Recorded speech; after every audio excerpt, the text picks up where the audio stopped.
How to make crema. There could be a few reasons on why you're not getting enough crema in your espresso. Here are a few things you might want to try. Firstly, grind your coffee beans finer. A finer grind size will result in a slower extraction, which can help create more crema. The size of the coffee grounds should be smaller than the size of sugar.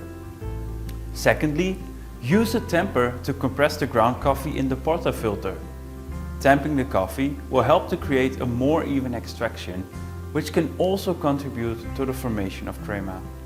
If the tamping is done right, you will feel that the levers won't go down easily and the pressure gauge will show a pressure of 6 to 9 bars.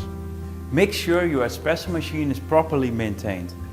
The quality of the espresso and the amount of crema might be affected if the machine is not properly cleaned or maintained. Use fresh, high-quality coffee beans. Old or low-quality beans may not produce as much crema as fresher, higher-quality beans. And lastly, experiment with some different roast levels.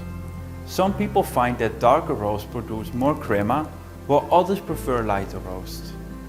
It's worth trying out a few different roast levels to see which one works best for you. Thank you.